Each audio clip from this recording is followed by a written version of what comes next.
Hello, welcome to Return to Life. Today, we will listen to a story about the cracks in life where people have felt weak, full of doubt, yet kept moving forward. If you are standing between exhaustion and hope, this story may be for you. The room was too quiet for a place meant to save lives. Machines beeped in rhythm, but even they sounded unsure, hesitant, like they were holding their breath.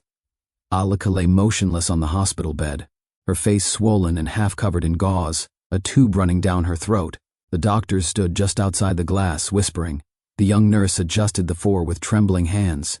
"She's 24, the older nurse whispered. "Just 24.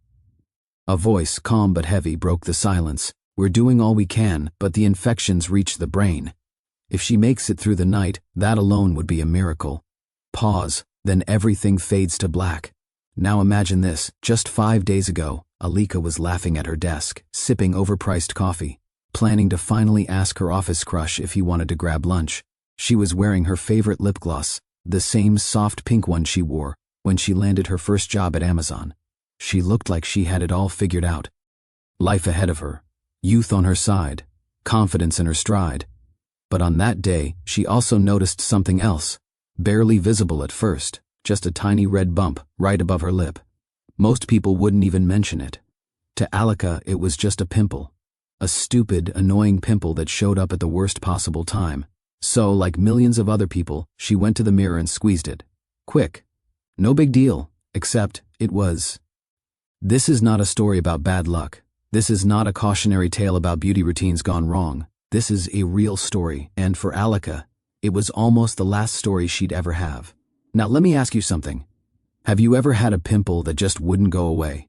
Have you ever ignored the warning signs your body gave you because you thought, it's probably nothing? Have you ever skipped going to the doctor because you were afraid of the cost? If yes, this story is for you, because Alika's story could be your story, or your daughter's, or your friend's. Let's go back to the moment it all began. 5 days earlier, Seattle was wrapped in its usual gray haze.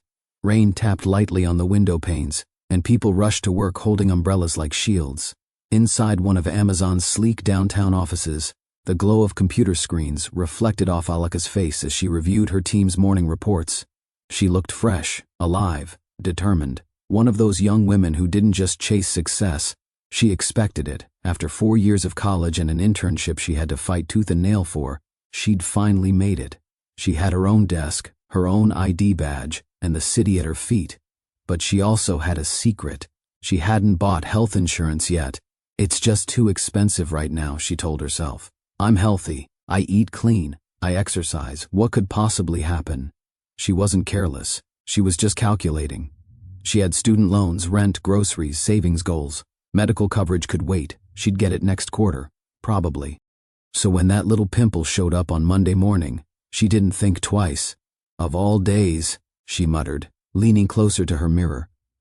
She had a big meeting coming up, and Brian, yes, Brian, the guy from her team with the perfect jawline and sarcastic humor, was going to be there. The last thing she needed was a red bump stealing the spotlight. She squeezed, hard. A burst of sharp pain shot through her upper lip.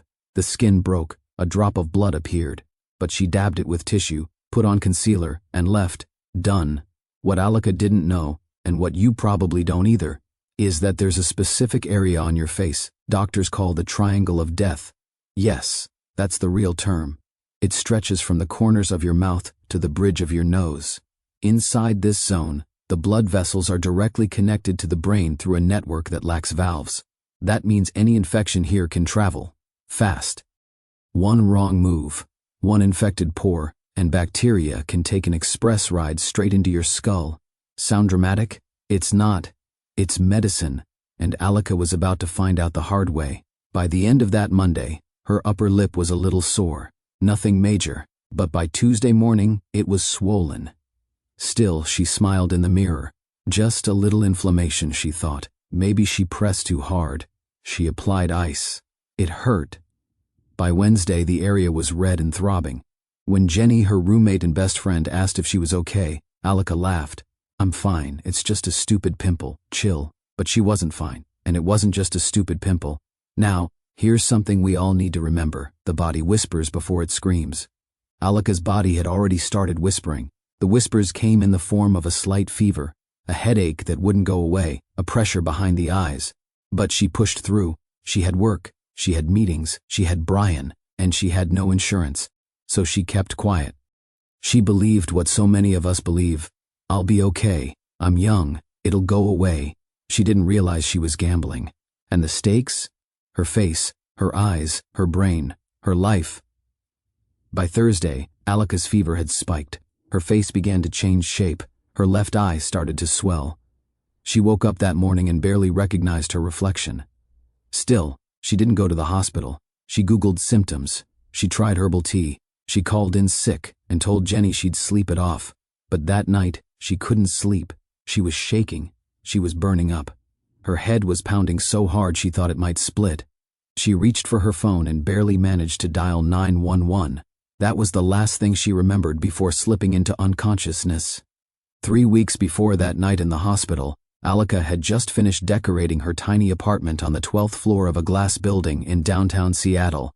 It was her first real place. No roommates, no futon mattresses, no secondhand furniture from Craigslist.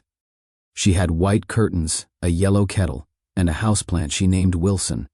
It wasn't much, but it was hers. At 24, Alika had checked every box she thought mattered. College degree? Check. Job at a top company? Check. Own apartment with a partial view of the city skyline? Double check. She'd worked hard for this. She'd gone through late-night assignments, 3 internships, and countless rejection emails before landing her position as a junior operations analyst at Amazon. Now she was part of something big, important. She was building her future, and she felt invincible. She walked fast, talked fast, and thought faster. She had calendars synced across devices and to-do lists that refreshed every Sunday. Her phone never left her hand, her eyebrows were always on point, and she had a drawer full of Korean sheet masks labeled by skin mood. Stress, hydration, radiance. She had a solution for everything, except for health insurance. It wasn't that she didn't want it, it was just not urgent. Her job offered options, sure, but the premiums seemed high, and her salary, while decent, barely stretched to cover Seattle rent, student loan payments, groceries, and that little fund she was building to maybe, possibly, one day travel to Italy. Besides, she was healthy. She exercised 3 times a week, drank green smoothies, and hadn't been seriously sick in years. I'll sign up next open enrollment, she told herself. No rush. She wasn't reckless. She was practical, or so she thought. Her mother, who still lived in Spokane, called every Sunday. Their conversations always started the same way. Are you eating enough? Are you sleeping? And lately, did you sign up for health insurance yet? Alika would smile, press the phone between her cheek and shoulder while painting her nails, and say, Mom, I'm fine, you worry too much. But there were things her mother didn't know, like how Alika had been crushing on Brian for months, the guy with dark curls and a voice like a late-night radio host. He worked in product design, 2 floors down, and they occasionally crossed paths in the cafeteria or at the elevator. He once complimented her shoes. She once pretended to accidentally grab his coffee order. Nothing serious. Not yet. Jenny knew all about it. Jenny was Alika's best friend from college and now her roommate for 3 years straight, until Alika got the promotion and moved out. They still saw each other almost every day. Jenny was grounded, sarcastic, and full of unsolicited advice. The two of them balanced each other out. Alika was energy and aesthetics. Jenny was logic and sweatpants. I just think, Jenny had said over brunch one Saturday, you should stop pretending you're bulletproof.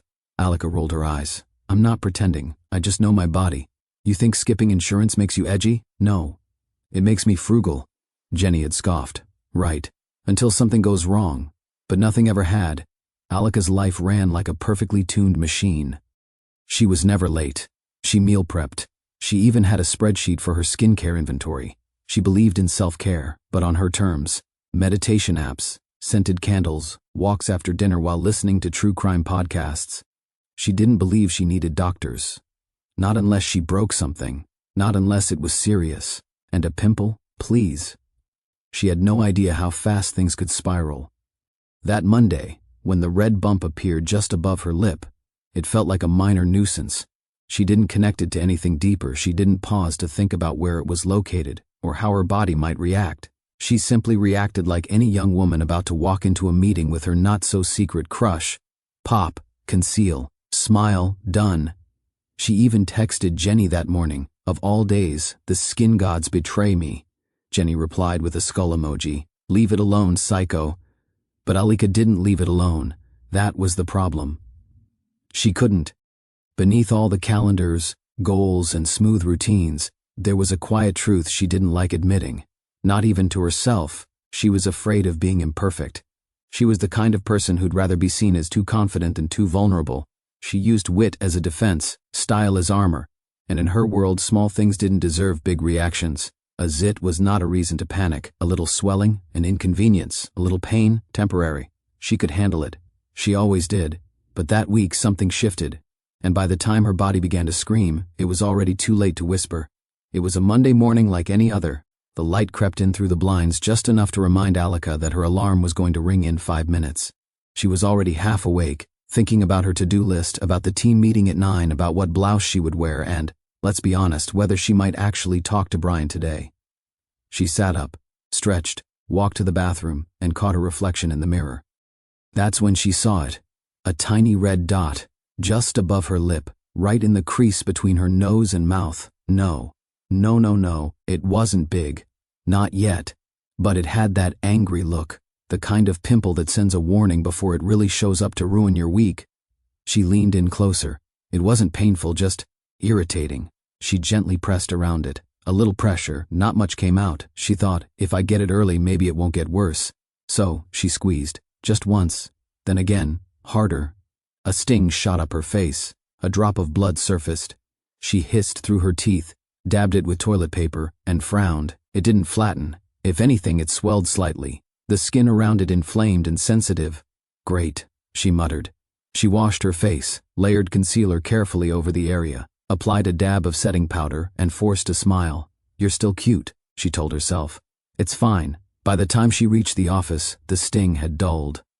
The spot throbbed lightly, but she ignored it. No one noticed. Brian didn't look at her any differently. Her team meeting went smoothly. By lunchtime, she had almost forgotten about it. Almost. That night, when she took off her makeup, the redness was worse. It had grown just a little. The area looked puffy. She rinsed her face with cold water, applied a hydrating mask, and decided not to worry. It's just a pimple. Pimples swell before they heal, right? Tuesday morning, the first whisper of pain returned. Not sharp, but dull and persistent, like a low hum you can't tune out. The swelling hadn't gone down. The bump was now firm, reddish-purple, and slightly tender. The skin surrounding it felt warm. When she smiled, it stretched painfully. When she drank coffee, the heat made it worse. She Googled, swollen pimple near mouth. The top results mentioned cystic acne, allergic reactions, even ingrown hairs. Nothing sounded serious. No red flags, just annoying stuff. One forum suggested tea tree oil. Another said don't touch it. So, naturally, she touched it. That night, she applied warm compresses, took a few photos to track its progress, and went to bed thinking she'd sleep it off. She didn't. Wednesday came with a pulsing headache. Her upper lip had noticeably swollen. She struggled to cover it with makeup. The concealer cracked over the skin, emphasizing the bump more than hiding it. Jenny noticed right away when they met for lunch. Whoa, what happened? It's just a zit, Alika said, brushing it off. I messed with it. My bad. Jenny leaned closer, concerned. It looks infected. Alika rolled her eyes. It's fine. I've had worse. Have you, though? That looks bad. Maybe go to urgent care? I don't need urgent care for a pimple. Jenny raised an eyebrow. You sure? Alika hesitated. But only for a second. I'll be fine, she said. But she wasn't. That afternoon, she noticed her nose felt stuffy on one side. Her eyes were watery. She took it as a sign of allergies. Maybe the seasons were shifting. Maybe the air in the office was dry. She popped 2 ibuprofen and got back to work. She stayed late, skipped dinner, and collapsed into bed exhausted. Thursday morning hit her like a truck. She woke up drenched in sweat. Her head pounded. Her lips were dry. The left side of her face felt heavy. And when she looked in the mirror, she gasped. Her upper lip had ballooned. The bump was no longer just red. It was almost purple. The swelling extended to the base of her nose. Her left eye looked slightly puffy. Her smile was crooked. Her skin, pale. Panic rose, but she pushed it down. I just need rest, she told herself. It's probably an infection. My body can fight it. She skipped work and stayed in bed. Jenny checked in at noon. Alika lied. Just a headache, she said. I'm sleeping it off.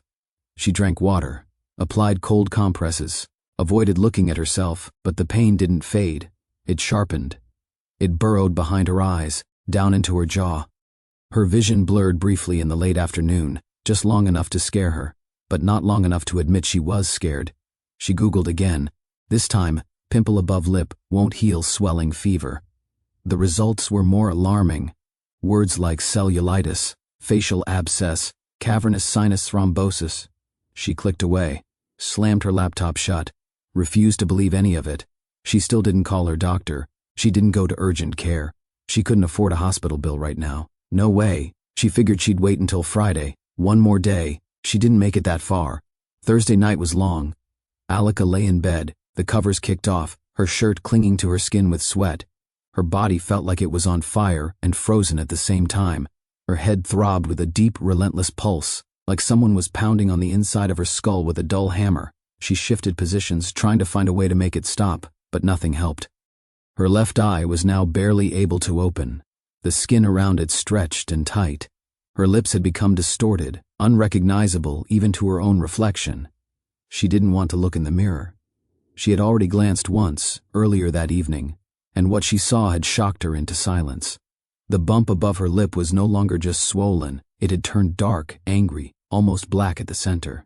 The skin looked bruised and raw, and the redness had spread upward along the bridge of her nose. Alika touched it gently. Pain shot down her face and up into her temple. She flinched. It felt like her skin was being pulled from the inside. Her stomach twisted with nausea. She turned her head to the side, breathing heavily. But she didn't go to the hospital. Not yet. Instead, she did what many people do when they're afraid. She minimized it, rationalized it, lied to herself. She told herself it was a bad reaction, that it would break soon and drain, that maybe it was a sinus infection. Or maybe, just maybe, it was a stress-related thing. She had been under pressure lately, after all, and she told herself she couldn't afford a hospital visit. Not now, not with no insurance.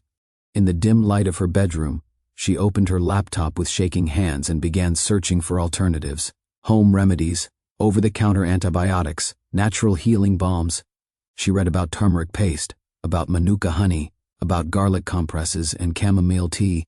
She texted Jenny, still alive, just resting. Don't freak out, Jenny replied a few minutes later. Okay, but please go to urgent care tomorrow. I mean it.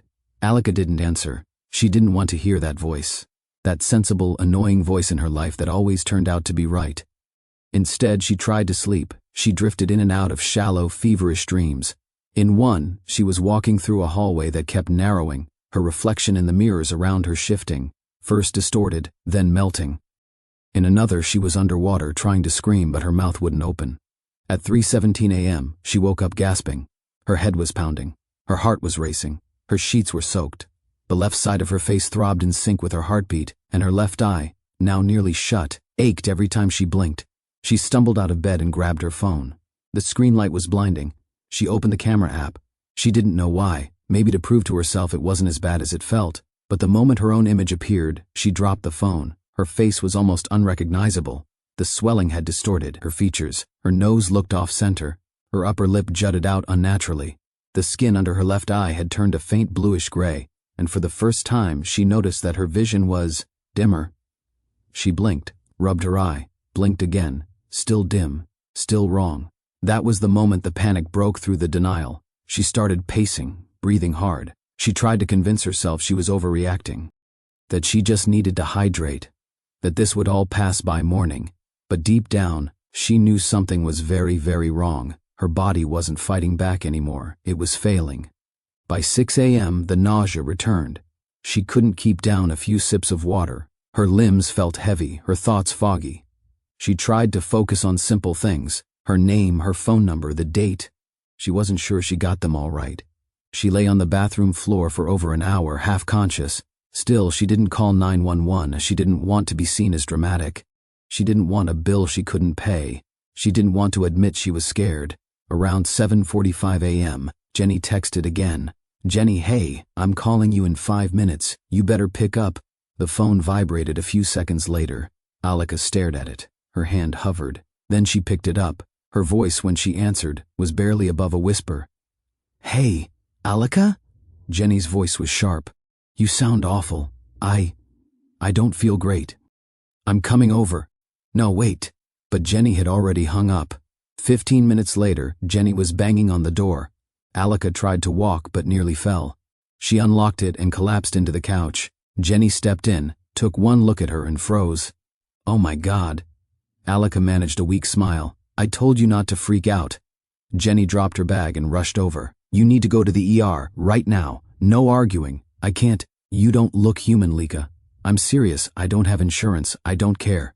"I do," Alika said, her voice cracking. "I can't afford this." Jenny knelt in front of her. Her eyes softened. "You can't afford to die either." Alika blinked back tears. She didn't have the strength to argue. Jenny stood. "We're going." "Now," but by the time they got her shoes on, Alika slumped forward. Her pulse was faint. Her skin was ice. Jenny grabbed her phone and called 911. "She's burning up," she told the operator, voice trembling. "She can't talk. She's fading. Please, just get here." Alika could still hear Jenny's voice, but it was far away now. The world started tilting. Her vision blurred at the edges, then tunneled inward, shrinking to a pinpoint of light, and then darkness. The emergency room was already busy when the ambulance pulled in. But the moment the paramedics wheeled Alika through the double doors, everything seemed to shift. Her face was swollen beyond recognition, distorted and discolored, one eye completely shut. The skin across her nose stretched tight and shiny. Her breathing was shallow. Her body trembled with fever. The nurses sprang into action, vitals dropping. Temp at 103.7. BP's crashing. She's septic. She's going into shock. Get her on fluids now. Jenny stood nearby, frozen. Someone handed her a clipboard and asked questions she barely registered. Allergies, medications, emergency contact, insurance. She didn't know what to say. "She doesn't have coverage," she whispered. The nurse didn't flinch. "That's fine. We'll figure it out later." But Jenny saw the flicker in her eyes. That quick, invisible shift that says, "This is going to be expensive." Alika was rushed into an exam room. Doctors surrounded her. Blood was drawn. 4S were pushed into both arms. A CT scan was ordered. Monitors beeped faster. Terms flew across the room that Jenny couldn't keep up with. Orbital cellulitis, cavernous sinus thrombosis, suspected bacterial meningitis. One of the attending physicians, a woman in her late 40s, calm and efficient, turned to the nurse beside her and said, "This started as a facial infection. It's moved fast, the clots forming behind the eye." Jenny stepped forward, voice cracking. What does that mean?" The doctor looked at her. "It means if we don't act now, she could lose vision, or worse." Within an hour, Alika was prepped for emergency surgery. They were trying to relieve pressure behind her eye and stop the infection from traveling deeper into her brain. She was still unconscious, her body limp under the weight of fever and fatigue. The operating room doors closed behind her. Jenny sat alone in the waiting room, shivering in her hoodie, staring blankly at the vending machine. She had called Alika's mother in Spokane earlier, left a message she hoped didn't sound too panicked. "She's in the hospital," she'd said. "It's serious. You should come." That was all she could get out before her voice cracked. 2 hours passed, then 3. The doctor finally emerged, pulling off her gloves, her expression unreadable. Jenny stood. "She made it through the procedure," the doctor said. "We removed a significant amount of infected tissue and flushed the sinus cavity. She's stable for now." Jenny felt her knees weaken. "But she's not out of the woods," the doctor continued. "The infection has already reached the cavernous sinus. That's the network of veins behind the eyes and nose, very close to the brain. It's one of the most dangerous areas for a facial infection to reach." She paused, letting the weight of those words settle. "We've started her on high-dose 4 antibiotics. She'll be in the ICU. We're watching for signs of further neurological involvement." Will she wake up?" Jenny asked. "We hope so, but there's swelling around the optic nerve. There may be vision loss. We won't know how much until she regains consciousness." The ICU was colder than Jenny expected.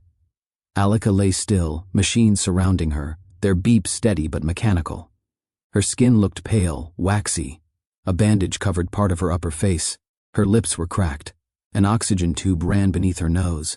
The girl who once woke up at 6 a.m. to do yoga and meal prep for the week now looked like she had aged 20 years in 3 days. Jenny sat beside her and whispered, "I told you not to touch it, idiot." She reached for Alika's hand, surprised at how limp it felt. That night, Alika's mother arrived. She'd driven 5 hours without stopping. She looked like she hadn't slept in days. Jenny explained everything she knew, voice shaking, eyes red. They cried together in the hallway, holding on to each other like people who had just realized how fragile everything really was. The next day, Alika still didn't wake, nor the day after. She remained in a medically induced coma, her body battling the infection, hour by hour. A team of specialists monitored her vitals. There were improvements, a slight reduction in swelling, better oxygen levels, but the risk of brain involvement loomed large. An MRI showed inflammation in the surrounding tissues. They kept her sedated to minimize strain on the body. Nurses checked her every hour. Friends started calling. People from work sent messages. Brian, who hadn't heard from her since Monday, arrived with flowers and a card that read, "You still owe me that coffee."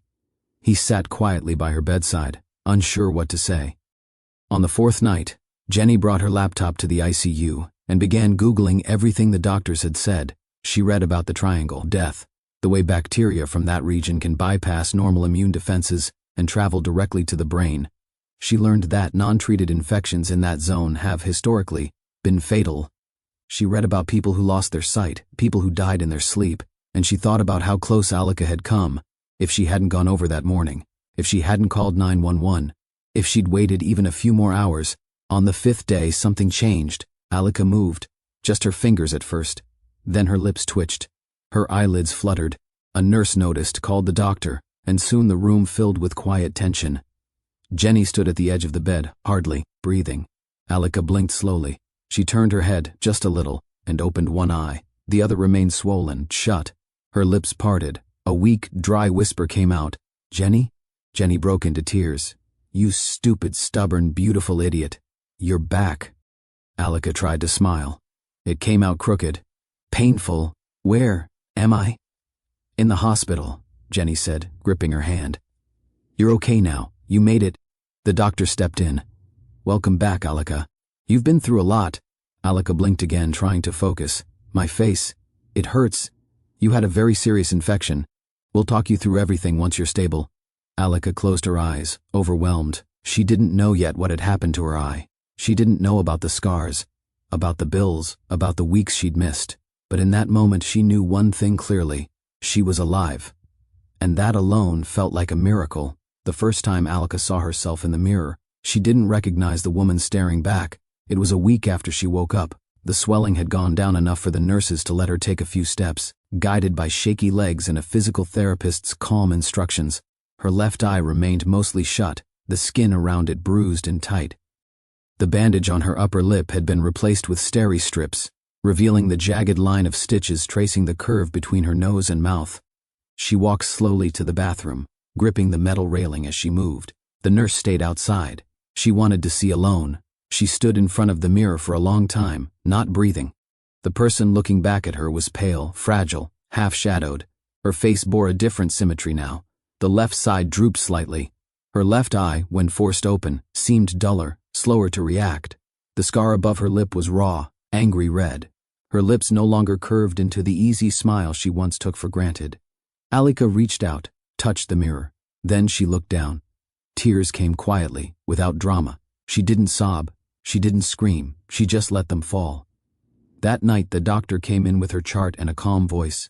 "We've reviewed your scans again. The good news is, the infection didn't spread further. Your brain is clear now. Your vitals are stable." Alika nodded, barely listening. "There is, however, some lasting damage," the doctor said gently. "The optic nerve on your left side was compressed for too long. You'll have partial vision loss, peripheral mostly. It might improve slightly, but not fully." Alika stared at her hands. "And the scar?" she asked, her voice hoarse. "It will fade over time. But yes, it will remain." Alika nodded again. The doctor placed a hand on her shoulder. "You survive something most people don't. That matters." Alika didn't answer. Not because she didn't agree, but because she wasn't sure what surviving meant anymore. Over the next few days, reality set in like a slow-moving fog. She learned that she had been in the ICU for 9 days, that the surgery had saved her life, that she would be on antibiotics for weeks, that she would need months of follow-up care, and that she didn't have a job anymore. The HR department at Amazon had left a voicemail. Her short-term contract had lapsed during her hospital stay. She could reapply, they said, once she was medically cleared. No promises. She also learned the number that would haunt her for months, $278,410. That was the total cost of her care. Emergency transport, CT scans, surgery, ICU, medications, lab work, post-operative therapy. She didn't have insurance. She didn't qualify for retroactive coverage. She could apply for hardship assistance, but even that wouldn't erase the debt. Her phone buzzed every day with calls from billing offices, hospital administrators, and charity programs. She stopped answering. Jenny came by often. She brought food Alika didn't eat, books Alika didn't open, and jokes Alika barely smiled at. "You're still you," Jenny said one day. "You're still funny, brilliant, and kind of a pain in the ass." Alika looked at her with tired eyes. "I'm a burden. You're alive. I look like I lost a fight with a truck. You won a fight with death." But Alika wasn't ready to hear that yet. There was a quiet grief that followed her everywhere. Not just for her appearance, or her eye, or the mountain of bills, but for the version of herself she used to be. The girl who thought she had time, who believed small problems stayed small, who laughed at danger because it had never come close enough to bite. That girl was gone. In her place stood someone bruised, broken, and deeply, unavoidably awake. One afternoon, a week before discharge, she received a letter, handwritten, no return address. Inside was a small note. "I saw your name on the patient board. I'm sorry this happened, but you don't have to be perfect to be seen. Brian." She held the note for a long time, unsure what to feel. Part of her wanted to cry, part of her wanted to laugh. Most of her just felt tired. But that night, for the first time, she slept without nightmares. Recovery didn't happen overnight. There were no montage-worthy moments with uplifting music and sudden breakthroughs. There were just long, slow days of antibiotic drips, vision tests, facial exercises, and phone calls Alika didn't want to return. When she was finally discharged, the hospital gave her a folder the size of a small novel. Instructions, prescriptions, referrals, payment plans. She clutched it against her chest like a shield as Jenny helped her into the passenger seat of the car. Seattle looked different from that angle. Lower, quieter. Like the city had stepped a few feet back, unsure of what to say. At home, Alika moved slowly. Every step was deliberate. Her body didn't feel like hers. The mirror in her hallway had been covered with a scarf. Jenny did it before she arrived. The first few days back were quiet. No social media, no calls, no emails. Just a stream of follow-up appointments, insurance rejections, and bills that arrived faster than her energy returned. She avoided her reflection. But one night, maybe out of boredom, maybe out of restlessness, she opened her laptop. She hadn't checked her messages in weeks. There were over 300 unread emails. Friends asking if she was okay. Coworkers offering support. Strangers who had somehow found out through mutual connections and sent words of encouragement. And then there was one from Brian. Subject: "Hey, no pressure." Inside: "I don't know if you're ready to talk, and that's okay. But when you are, I'd love to hear how you're doing. I think you're a badass, by the way. That scar? It doesn't hide your face, it tells a hell of a story." She read it twice, then again, and for the first time since everything happened, she smiled. Just a little. The next day, she opened a blank document. She wasn't sure what she was writing at first. It started as a journal, just a place to get the thoughts out of her head and onto something she could close if it got too heavy. But as she typed, it turned into something else. A story. Her story. Not the sanitized version. Not the quick summary of "I got sick, but I'm okay now." No, this was raw. It included every decision, every fear, every mistake, the ignorance, the denial, the cost, the lessons.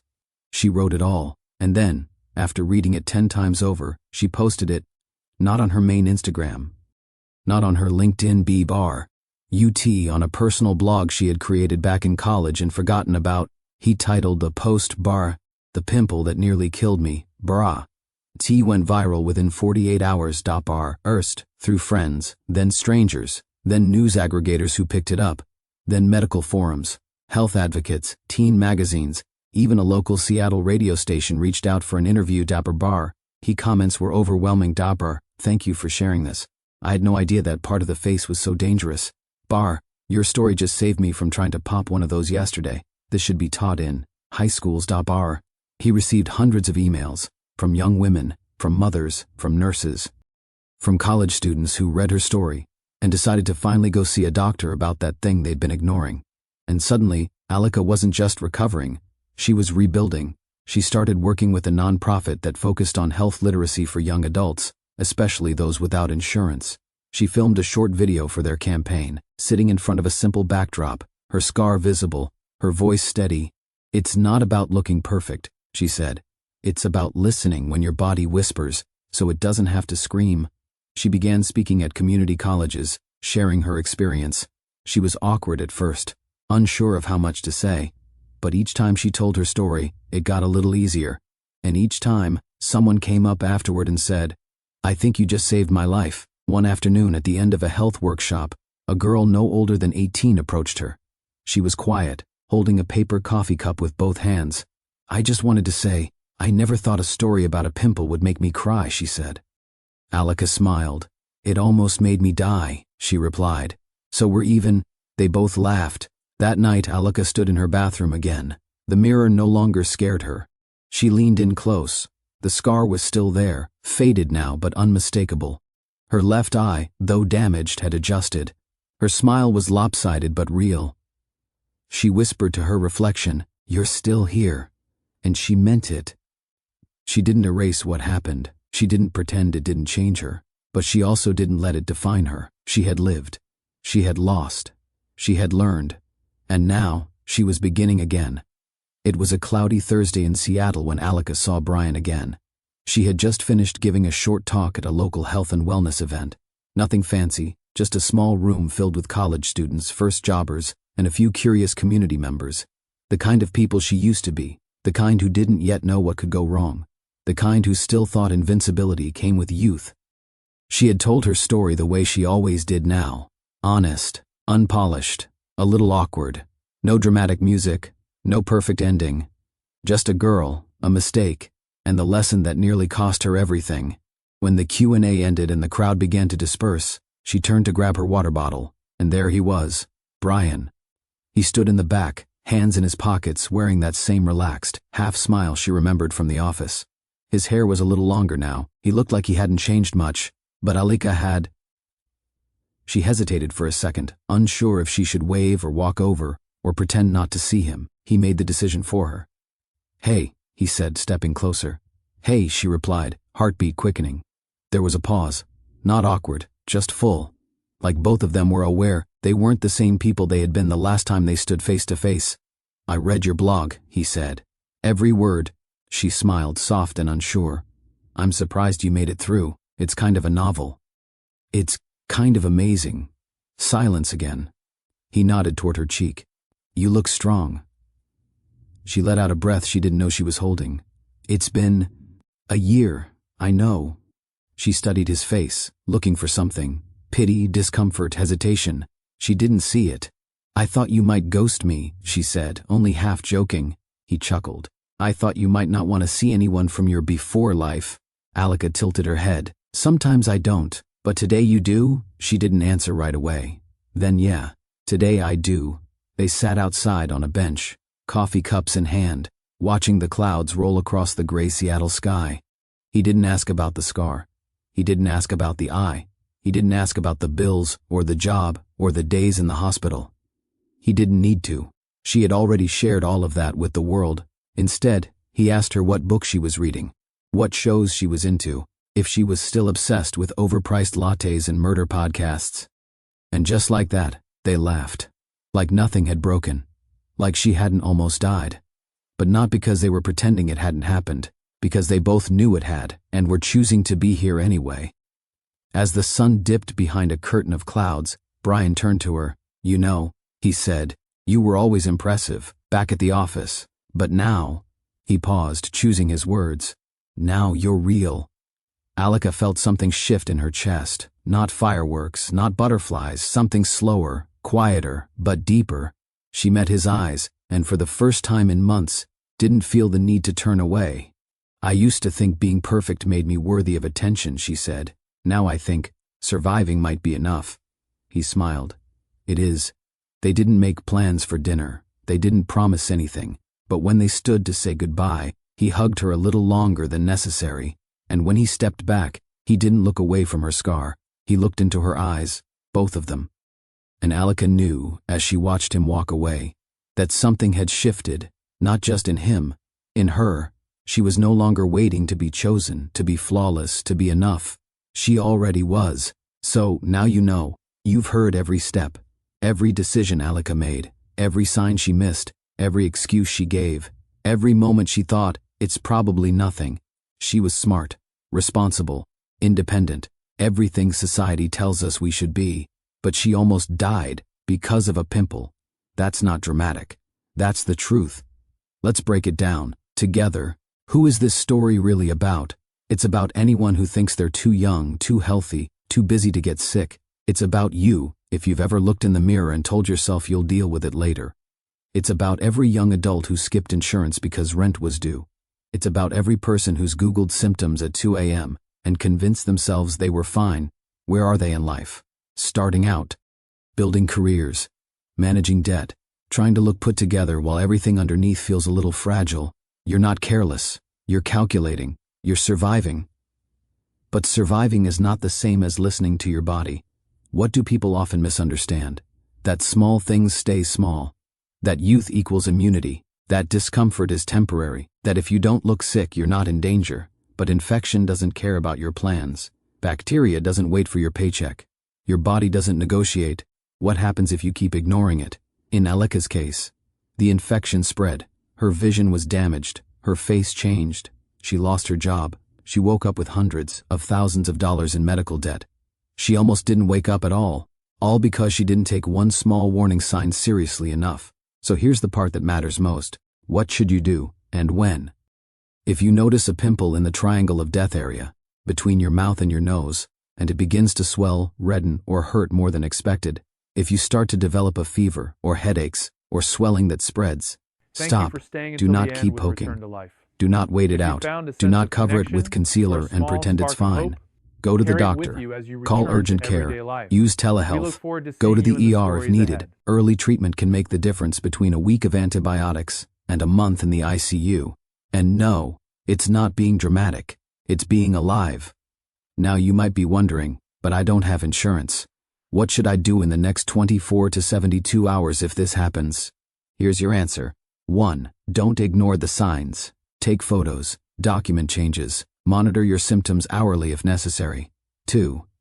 Contact a clinic. Many community health centers offer sliding scale fees or emergency consultations. 3. Apply for short-term coverage or emergency Medicaid if eligible. You'd be surprised what help is out there, especially if you act fast. 4. Tell someone you trust. Let them check in. Let them push you. If you start to justify ignoring it, don't let shame, fear, or finances stop you from doing what's necessary.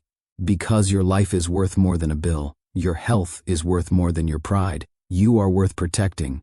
Alika learned that the hard way, but you don't have to. Maybe this story made you uncomfortable. That's okay. Maybe it made you remember a moment where you brushed something off and got lucky. That's okay too, but don't just walk away unchanged. Think about your own body, your own choices, your own silence when something didn't feel right, and then ask yourself, if it were me, what would I do differently? What will I do next time? Because there will be a next time. Your body will whisper again, and when it does, I hope you listen. Not because Alika's story scared you, but because it reached you, because it reminded you that strength isn't pretending nothing can touch you. Strength is knowing when something already has.